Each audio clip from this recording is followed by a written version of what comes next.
All you homeowners have unique needs. Some feel the need to leave up holiday decorations year-round. Others have the need to use their garage as practice space for their new metal band. And because each homeowner has unique needs, Geico helps you get the right coverage for your home and what's in it. That way, you get exactly what's right for you, even if your needs are unique. Get more with Geico.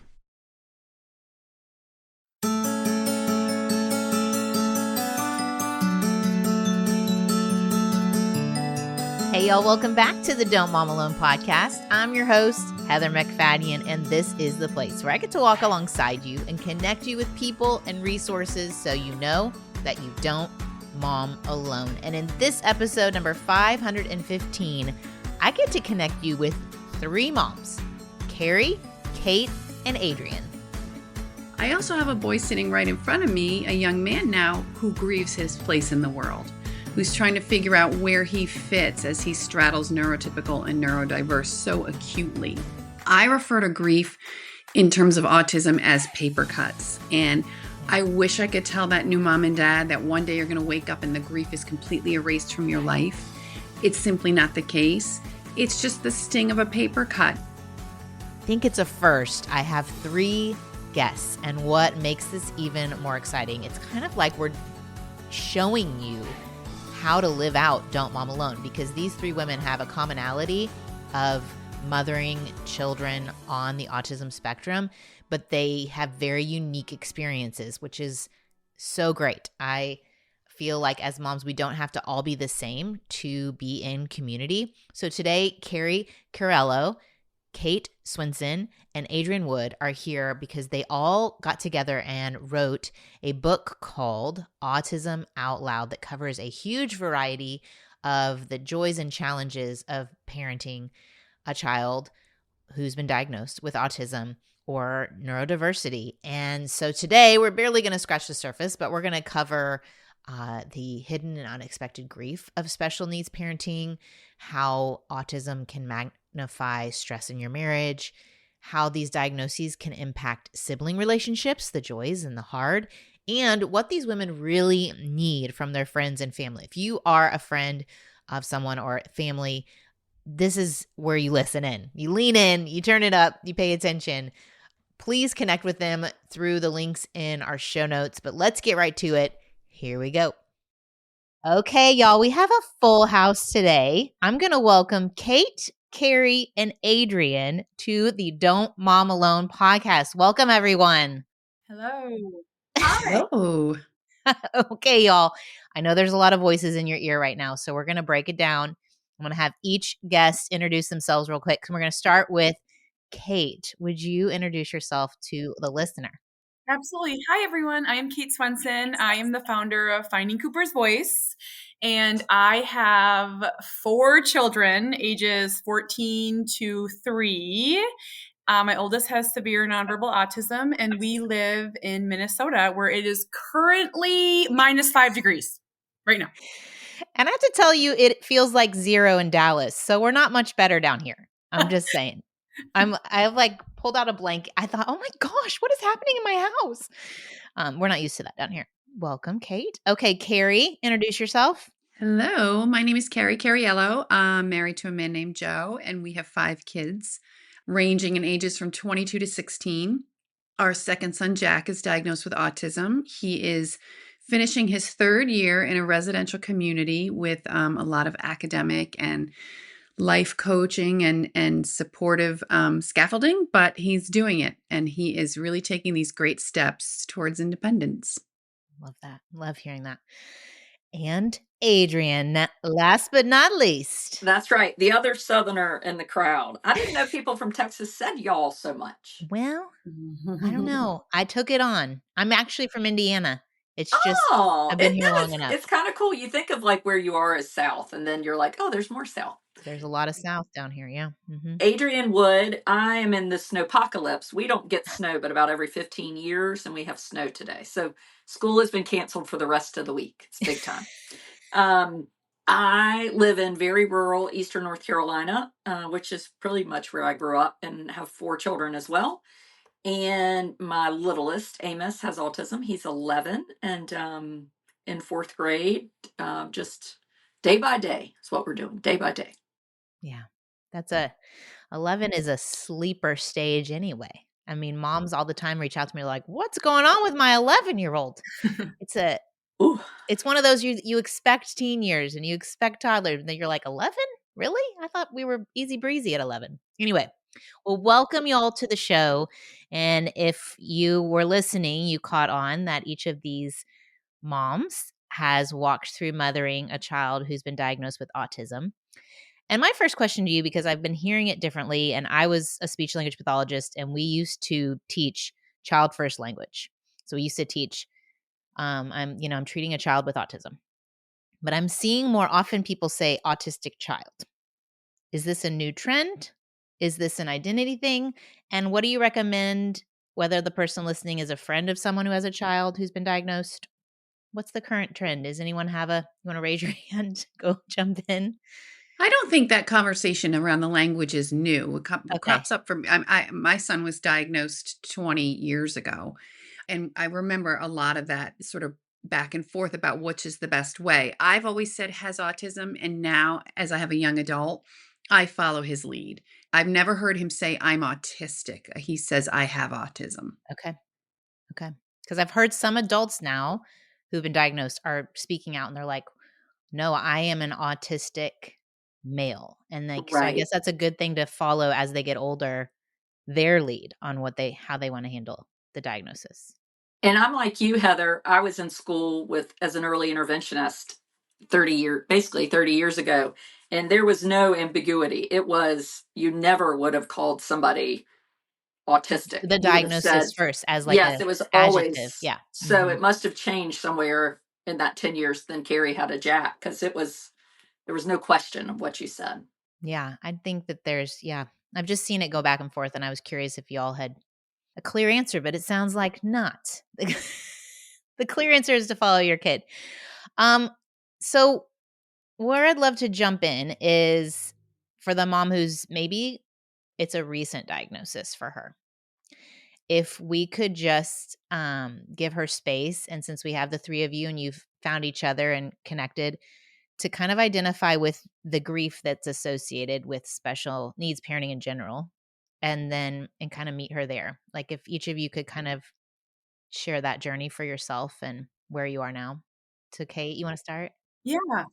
So I've been sharing about Cooper since he was 2.5, which back then it was speech delay and developmental delay. I held on to those two terms so tightly until it was autism. I always say there's a stark contrast of before and after, put us on a completely different path. No one ever mentioned grief to me. And I think if they would have, my whole trajectory would have been different. I honestly don't even know if I would have written a book, had a community, found others. I think if I would have tackled my feelings openly and honestly right away, I was told it could be worse. I was told to quit complaining, love your child, be quiet. I mean, much worse things. Which are things you would never say to someone who if they've lost a spouse. If we're talking like sometimes we just think a person has to pass away to have grief. Yeah.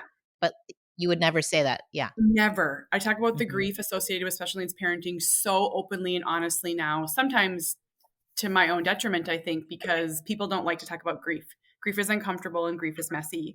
But in this book, and the book that we're Autism Out Loud that's coming out soon, we talk so much about it in just a really genuine, honest way. And it's taken us all time to go through our own journey to get where we are today. Yeah. And for you, Carrie, you have been processing the longest. Yeah. Yeah. And there's a term called unentitled grief that I think applies really nicely to this conversation, because we are so often reminded in a well-intentioned way, like Kate said, it could be worse. At least he's talking. I loathe the phrase at least. At least you have others. At least he's high functioning, and Jack is high functioning. And we're grateful for all of that, of course.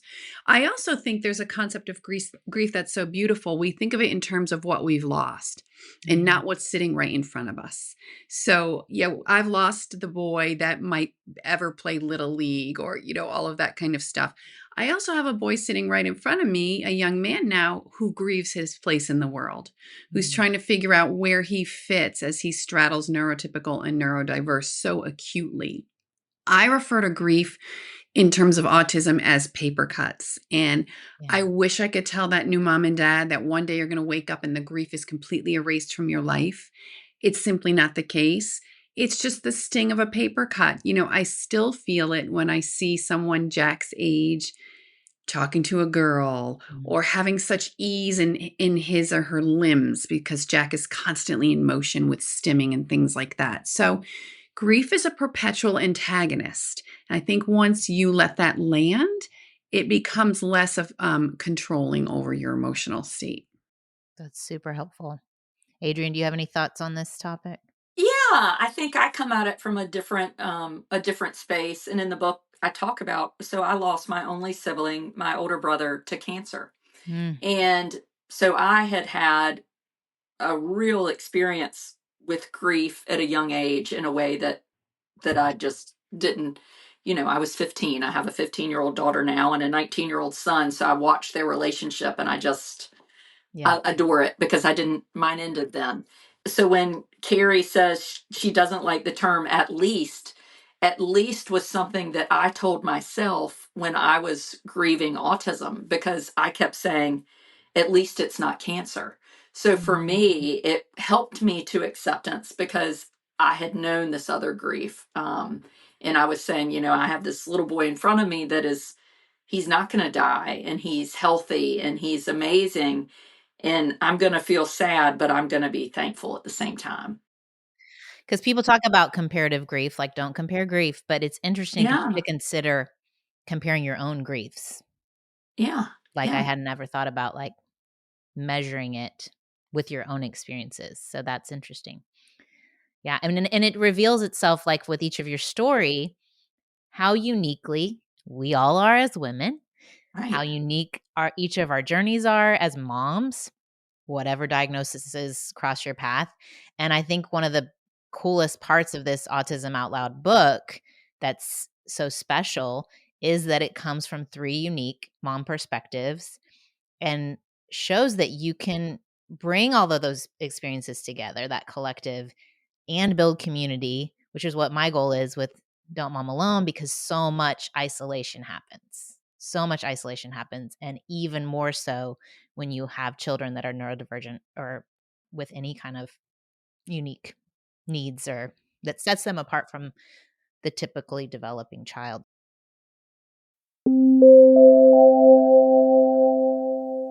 It is a gift that I get to share these conversations with you where you are and encourage you.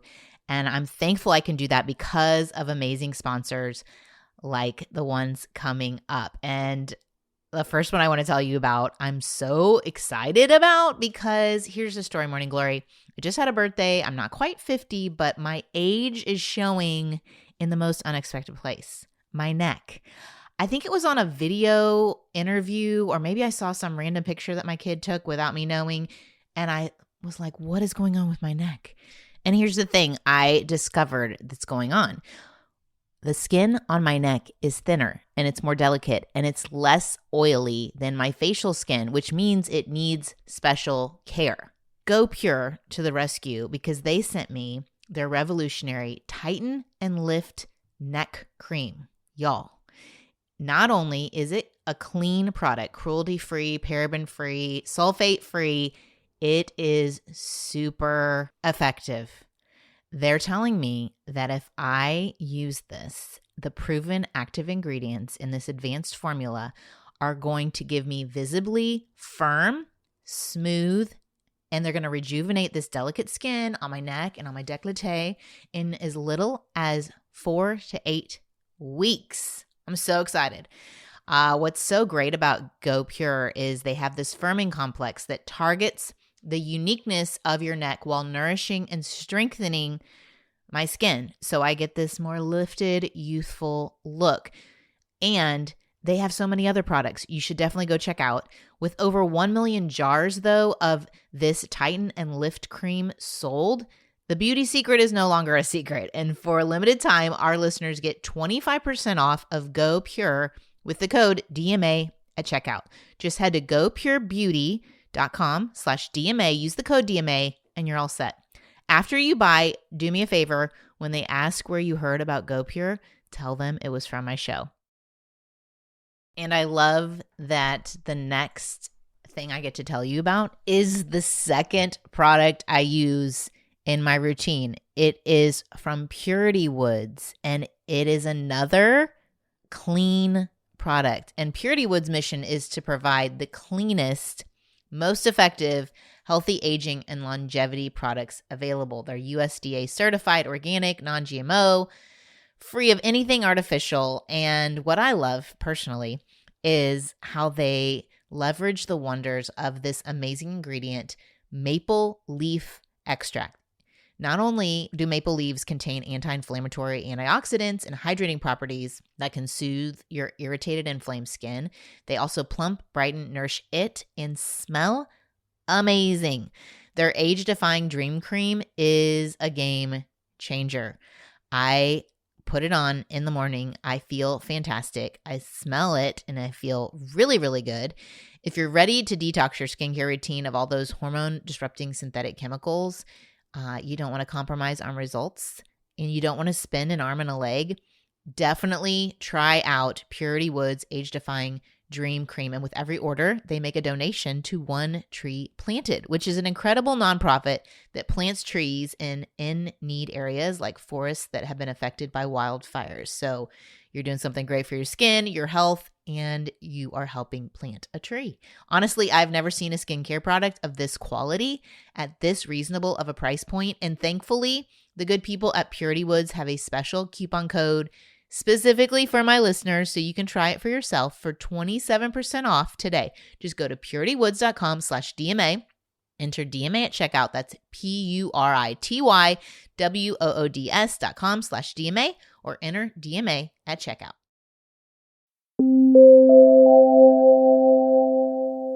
So I'd love to know, how did y'all even meet each other? Well, I think it's a combination, really. Kate here. So this comes up frequently. So I knew Carrie. I met Carrie in an autism writing group online. So online was your because we're in different interwebs. parts of the country. But Carrie, tell about the message you sent me first.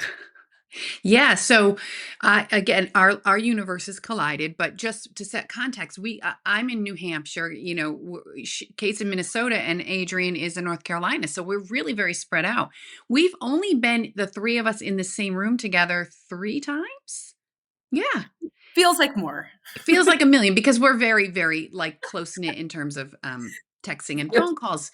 But the first time Kate had posted about when they couldn't go anywhere as a family. Cooper was so restricted in terms of moving about the world and about what kind of space he could occupy that she just felt so isolated. And she shared this and all the way across the country. And it's so out of character for me to do something like this. I messaged her and said, you could always come here. You could always come to our house in New Hampshire. And I 100% meant it. And I just let that flow out there. And then, lo and behold, she responded and we were kind of off and running. I think the next thing I sent her was a picture of my husband drinking bourbon. And we really don't know why I sent that. We still have no context for that. It was so I wasn't mad. It was fine.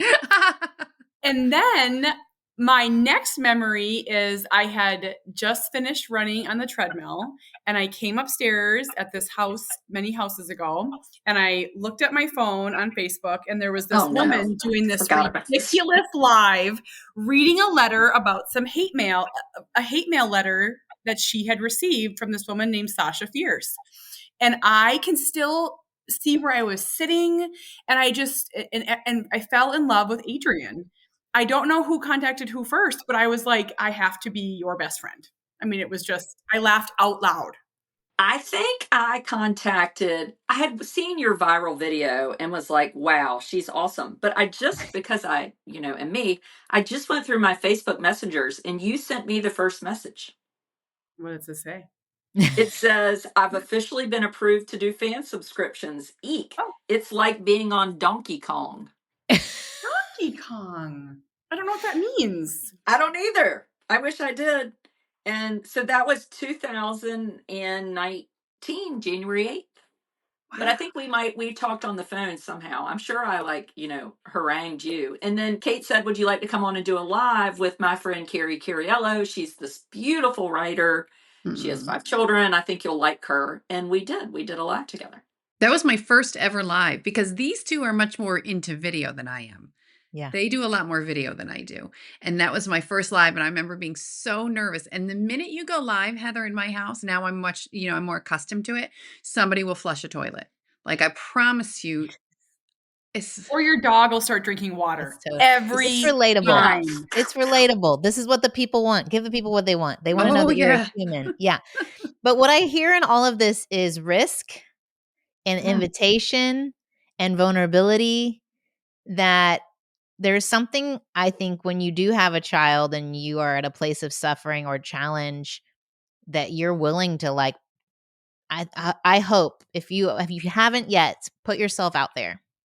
And it may end in rejection, but it sounds like to me, Carrie, you were farther along on the journey, and the risk was a little less for you to say, hey, Kate, you're welcome here.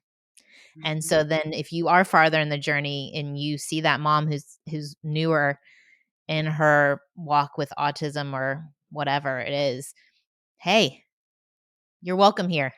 Like, I get this.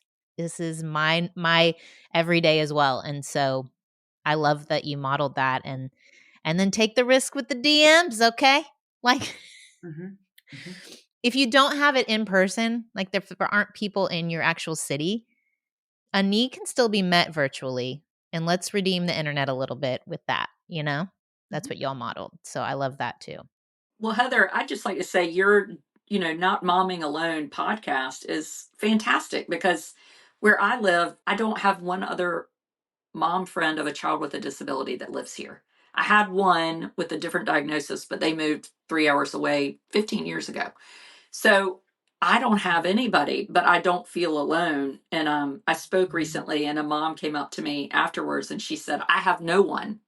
And I was encouraging her, and I hope in a kind way, but I said, well, then you got to find your people. I mean, this is here. I have a space that you can join.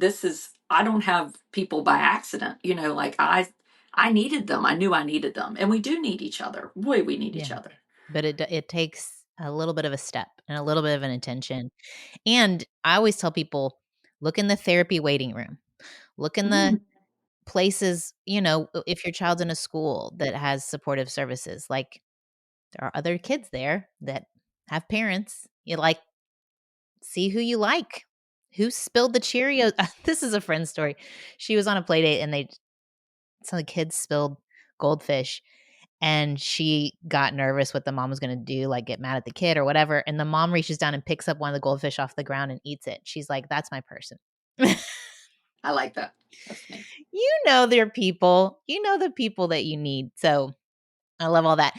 Now, yes, we need people because this is a hard journey. And I would love for y'all, I know you talk about it in the book, so I want to talk about it here and just let people know that you discuss it even more in the book, is the challenge and the stress that it puts on marriage.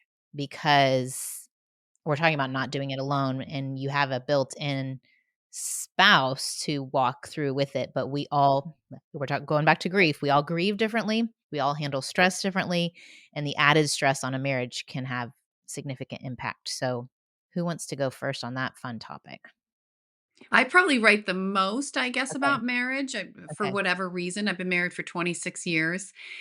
We have a chapter in Autism Out Loud that's the autism family, but it dives quite a bit into marriage. And I think it absolutely magnifies the pressure between a couple. I can speak for myself. My husband and I parent very differently. We have very different familial backgrounds, very different kinds of childhood baggage. And I always say a father's grief is quiet. It's an after hours kind of affair. A mother's grief is loud. It sucks all the oxygen out of the room. It dives into research and solutions and all of that. So once I acknowledge the different ways in which Joe and I grieve, relate to autism, and help Jack in general, that helped me become more peaceful inside of my own marriage. But I also seek, this is very important to me, to normalize marriage counseling. Yeah. Joe and I have gone, I'm married to a great big Italian dude, and I thought, oh, he'll never open up. And we loved it. We absolutely loved it. So I really think that's an important message for any parent out there. It's never too early and it's never too late. And it's hard to prioritize when all the money is going to all the therapies and all the other places. It's like that goes at the very bottom of Yeah. the list, but I think it is good to highlight. And especially like you and I were talking about, going through perimenopause ain't no joke either on the marriage. Okay. So let's keep it healthy when we can, but it can be challenging, and there's a lot of divorce that happens. So do you all address that as well?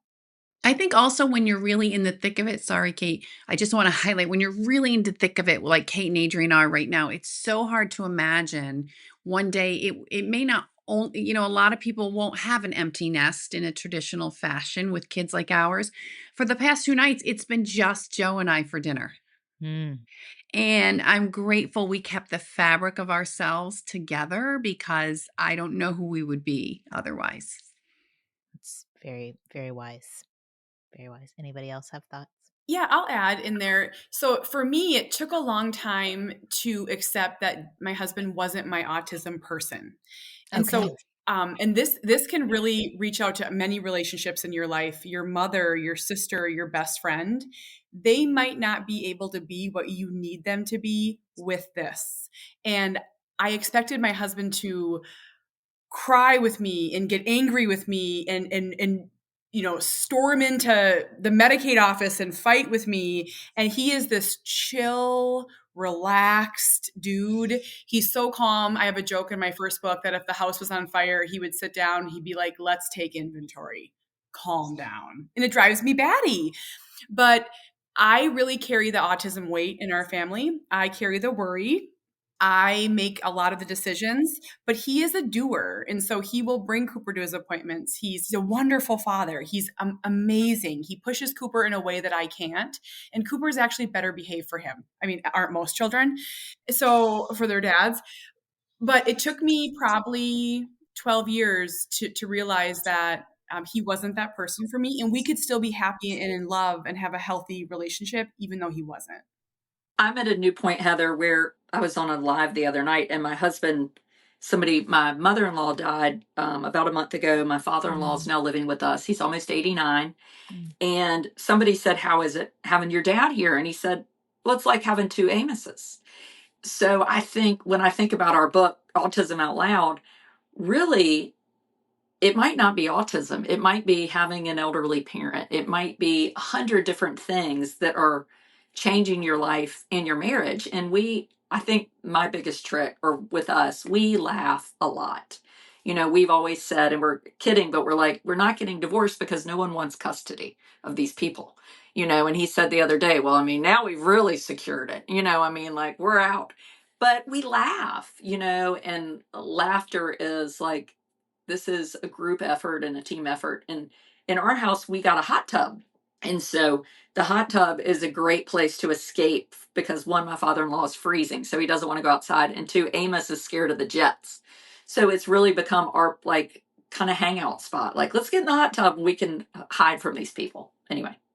That's very, very wise. Very wise. Like, and again, y'all are listening, you're hearing it. Every one of these women has a unique story, insights, and way of processing. And I'm so thankful. I'm so thankful for that. Okay. What do you wish people knew about autism? I know that the book can reach a lot of people going through a lot of things, but I'm sure that there are times when you would just want to scream.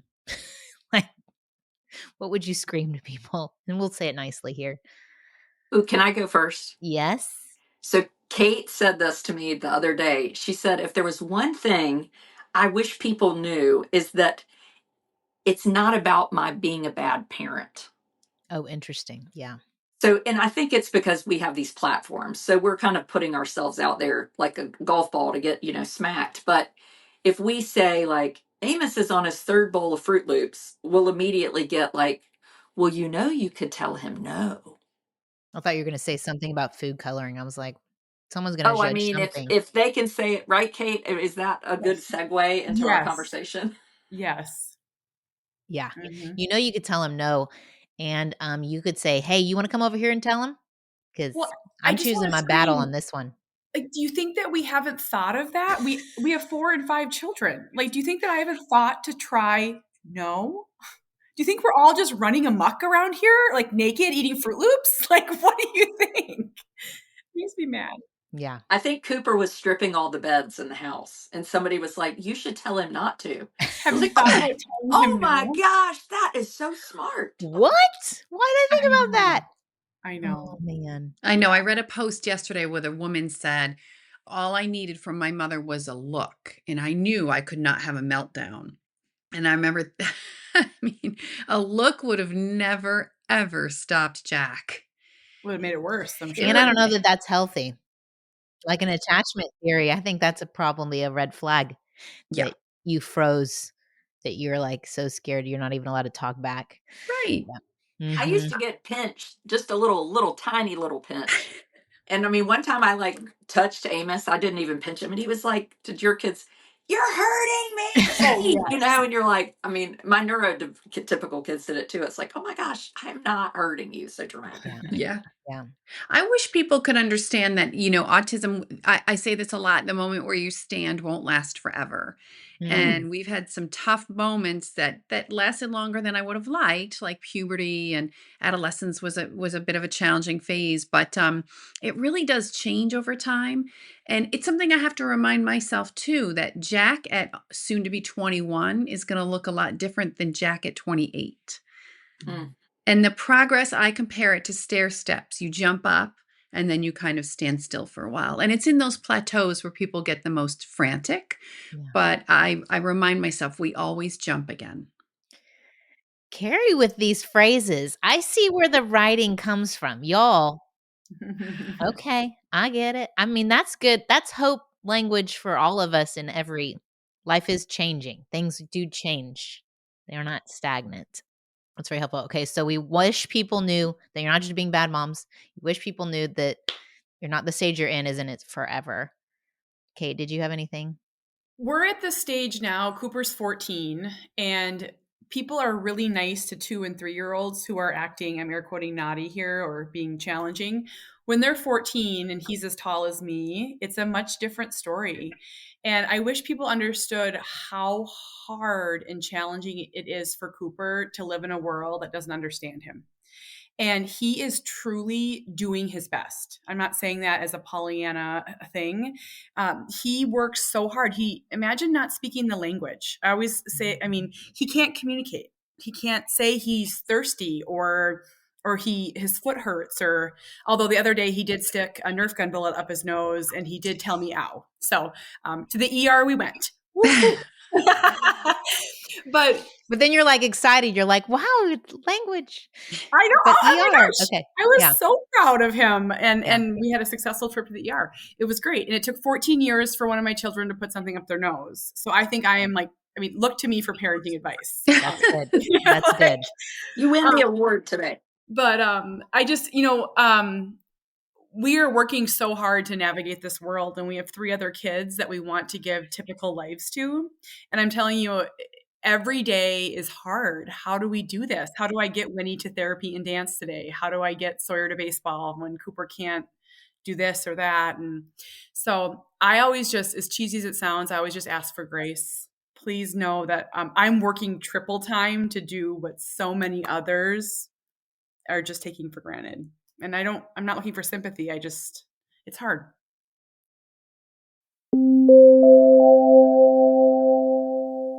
Y'all, I am so excited to tell you that our favorite show, The Chosen series, is coming to theaters March 27th with season 5. It is called The Chosen Last Supper. And for all you Bible scholars out there, you know that we are up to the point in the story of Jesus where we are going to cover Holy Week in this season. And you know the table is set, the intensity is rising, the people of Israel, they welcome Jesus as king, and his disciples are anticipating his crowning. But instead of confronting Rome, Jesus turns the tables on the Jewish religious festival. Power is threatened. The country's religious and political leaders are going to go to any length to ensure that this Passover meal is Jesus's last. This show is shot in a beautiful cinematic format. The Chosen Last Supper brings the most pivotal week in history to audiences in this special 3-part theatrical release. That means all 8 episodes of season 5 are going to be enjoyed in theaters in this 3-part release. You can get your tickets now at thechosenlastsupper.com. That's thechosenlastsupper.com. You can pre-order your tickets for the 3-part theatrical release. So text your favorite person, grab your favorite box of movie theater candy, go see The Chosen Last Supper in theaters. Remember, you can get your tickets at thechosenlastsupper.com. I don't know if y'all are familiar with meal kits. I know I've shared some in the past. I want to share an amazing one that I have partnered with. It's called Green Chef. They are the #1 meal kit for clean eating because they deliver pre-proportioned, prepped, quality whole foods with very limited process ingredients. They send you organic, fresh produce, responsibly sourced protein, and every recipe is chef designed. So these meals, not only am I checking all the boxes on my new attempt to clean eat, but my boys have loved every meal I've made from Green Chef. I appreciate that. Even the ones which they're not big seafood fans, but I'm supposed to be eating more seafood. And my boys, the way these are prepared, they love it. They think it's delicious. So I don't know about you. I don't know if you have a goal of eating more real, clean food. Green Chef makes it so, so easy. If I haven't shared with you before, what I love is they send you all of your ingredients for the meal, and each one has its own little paper bag with the name of the meal on it. And then you get the recipe cards that show a picture of the finished product and then step by step what you need to do. There have been times before when I've had a Green Chef meal in the fridge, and I will just tell Bruce, hey, the recipe card's on the counter, and he will be able to make dinner while I'm out running carpool. I also, I love that some of these are made so quickly. They have salad options that are ready in 5 minutes or less. They have ready to blend smoothies. They even have grab and go protein packed breakfasts. Green Chef has so many options to help keep you feeling energized and curb cravings. I would say they're giving this really great deal that I think you should try. If you have never tried Green Chef before, you can thrive all year with clean, easy meals from Green Chef when you go to greenchef.com/alonefree and use that code alonefree to get started with free salads for 2 months plus 50% off your first box. That's right. If you go to greenchef.com/alonefree, you're going to get free salads for 2 months plus 50% off your first box. And y'all will discover, as I have, that Green Chef is the #1 meal kit for eating well.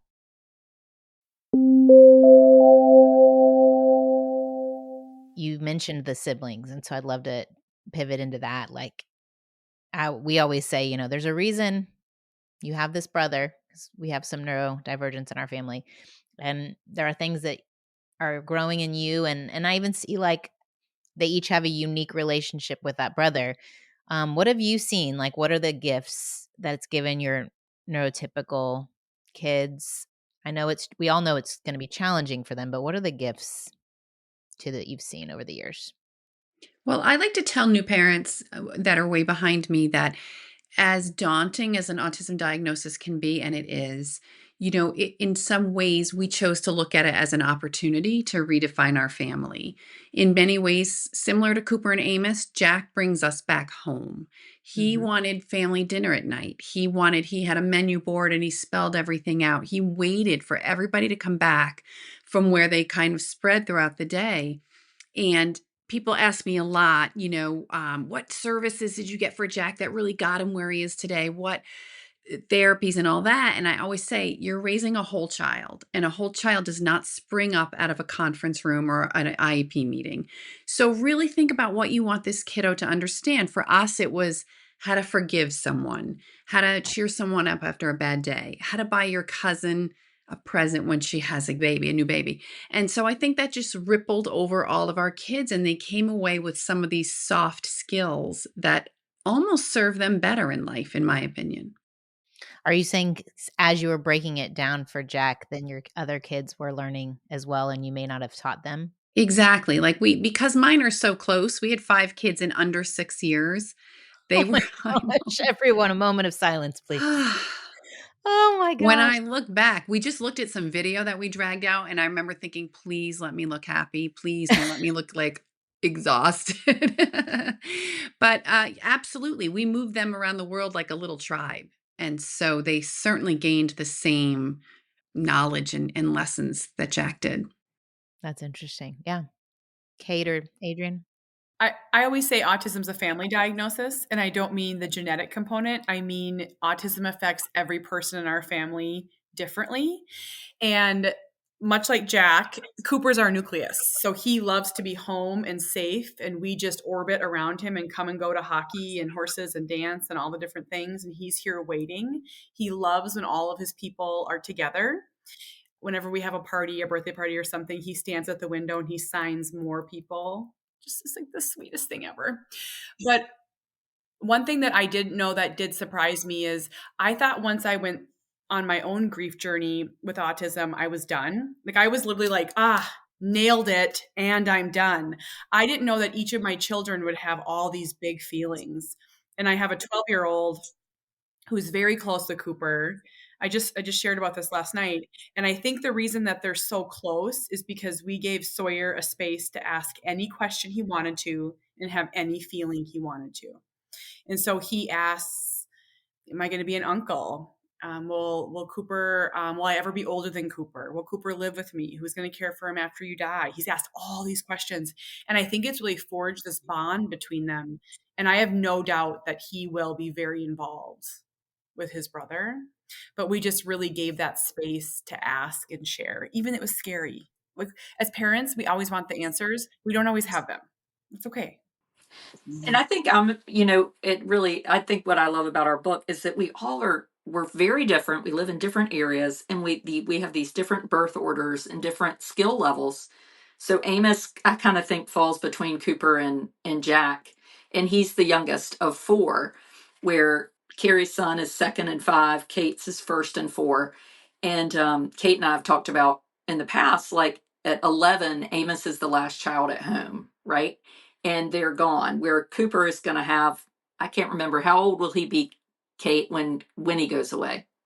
15 years from now, and he's 14. So like 30. 29. Yeah. Yeah, so 30 versus 11. Yep. And all those things they just are what they are, but they're worth a discussion and a thinking. I think where my children have really benefited is defining success. And maybe it came from me. I was raised and success looked a very specific way. You're going to work hard in school, you're going to have a career, and you're going to, take care of yourself. You're going to be independent. And I did that for myself. And then I had these 3 children, and I really would have, given myself an A+ in parenting world. And then Amos came along, and suddenly, success looked very different because he is by far the most successful person in our family. But his success has been, I write about when one of the children said, "Mom, he's holding a cup on his own," or he used a spoon. All these Thoreau's mosquito wings we noticed, and I didn't notice them with my first 3, and I hate that because I know Kate says, like, oh my gosh, like, I think I would have thought they were geniuses after the slow development of Amos, but it's been fun for the other siblings to really be on that journey with me. So their definition of success, I would argue, is much better than mine was at their age. So good. All such great answers. Good job, everybody. Okay, so there are people that listen to the show and maybe they do identify with y'all with having a child with autism, or they're a friend of someone. And y'all have had in real life friends who don't have children with the same diagnosis. How have they supported you well? Like, how can someone be a good friend to you in this part of motherhood? This all encompassing part of motherhood. Well, I can share what I needed in the Yeah. beginning. I needed someone just to be there with me and just let me be sad and let me cry and be myself. I feel like so many people in the beginning tried to rush me through it, going back to that, oh, at least it's not this or it's not that or it could be worse or it'll get better. We were so isolated for so long. I wanted someone just to come over. And I have a very good friend that I've been friends with since kindergarten, and she would just come with her kids and sit here and we'd drink wine and watch movies and eat food, and our kids would run amok. And it helped me so much just to have her here, just to listen. Did you ever have friends who they struggled to bring their kids? Like, I know, and I have situations with friends that like there would be so many conflicts with the child who was struggling more that they stopped the friendship and they stopped bringing kids over because the play dates were not enjoyable for either the mom or the mom friend. You know what I'm saying? No? I didn't have that with Cooper. Did you guys have that? He just kind of lived his own life. He didn't really He play wasn't, much. there wasn't conflict. No. Yeah. I mean, I do remember being uncomfortable bringing Jack places because he could destroy a room in under 30 seconds. So whenever I say like how can I be, I answer questions, how can I be a good friend to my friend? I say, if they're coming over, don't be afraid to put things away. That makes everybody relax. If you have a Fabergé egg perched on the edge of your dining room table, like don't be afraid to say, "Hey, this is important to me. I'd like to put it away." It's okay to establish boundaries and ground rules that help your friendship flourish. And to piggyback off of Kate, I have two very good friends in mind right now. I could go over and they just loved him. They delighted in he would take over. Well, at that point, it would be iPods is where everybody played their music. He would take it over and arrange these playlists, and they just thought he was a riot. And at the end of the day, that's all we want is our kids to be welcome and enjoyed. And belong, like in their Belong. way. Yeah. I love that. I love that, Carrie. And Kate, when you said I just wanted someone to come over, I'm like, oh, we have all these topics we need to discuss. But we coming over because we really couldn't go places. We wanted people to come over because we wanted to be included and involved, and we were always very social, and took the children places. And then we had Amos, and we kind of missed that opportunity unless we had a caregiver, which we did, a lot.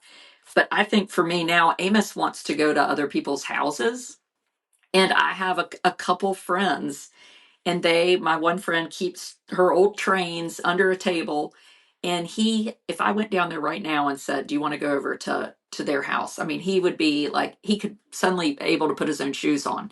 I mean, just so to make space and let us come over, because we don't have a lot of places we can go, and I don't feel he's in their bed, like in the sheets. I mean, this is like, you have to really be committed to having Amos in your house. And initially, I mean, I lost some friends early on. And I remember saying to my husband, like, and maybe it was the way I was talking about it, but it was like, ugh, she's too much. She's too truthful. It's too much for me. And I was crying and said to my husband, Thomas, like, I just feel like I've lost these friends. And he said, it's a good way to smoke them out. And it was like, were they my friends? Right. And so I want my people to let my son come and get in their sheets, like those are my friends. So anyway. It's a wise word. Y'all are a good group, and I have loved this conversation, and we barely scratched the surface, which is why it's so great that you have it all in a book, and they all can get it, and you cover even autism beyond childhood, which I think is a much needed conversation, and just planning for adulthood and long-term care, which if you aren't in that stage, you're thinking about that stage, like you said, Kate, the worry you carry as the mom, just to have support in that. I'm really thankful y'all cover so many great needed topics. And so y'all, the link is in the show notes. Check it out. Follow Kate and Carrie and Adrian, Tales of an Educated Debutante, which is so fun to say. And thanks y'all for joining me on the podcast. I've loved it. Thank you for having us. Thank you so much.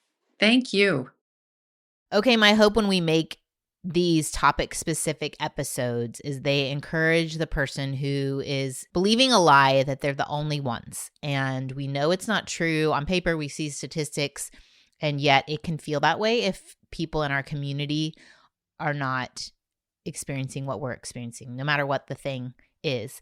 And so I hope that you feel less alone if that's you, especially hearing from 3 different moms and their own unique experiences, and yet sharing common storylines. So I'm going to pray over us. Lord, I know you craft each human, and we know that there's a lot of difference in every person put on this planet.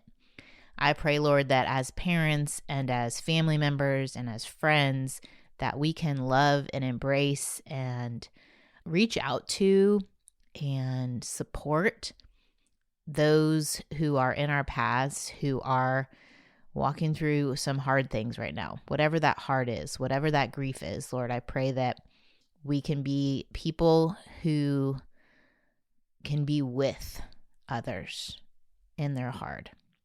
I pray, Lord, that you would fill us with your Holy Spirit, with those fruit that remind others of you, that are of you, things that we can't muster on our own.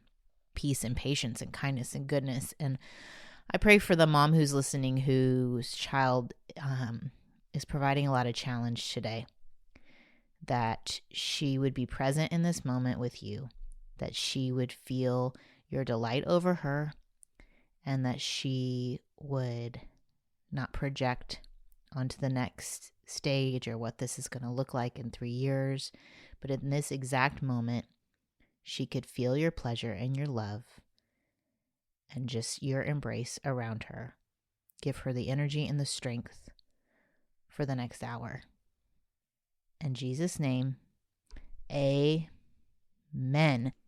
Okay, I will meet you back here next week. But in the meantime, if you have ever enjoyed a Don't Mom Alone episode, would you pick one and share it on your social media feed this week and tag me?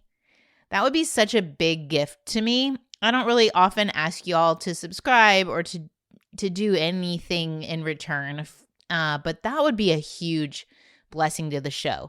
I've noticed that it's amazing how people are just still finding the show. It feels like we've been around a long time, but you know what? Every day a new mom is born.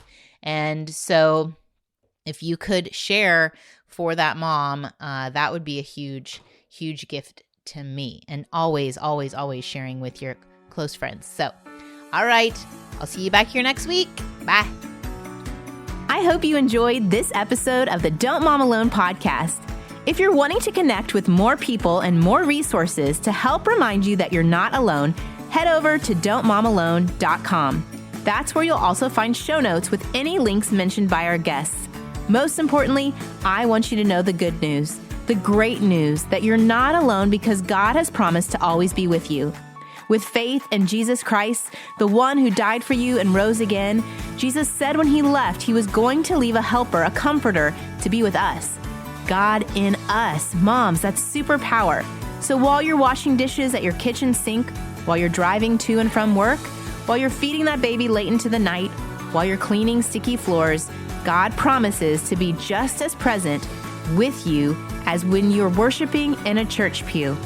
As it says in Zephaniah 3:17, the Lord your God is with you. He is mighty to save.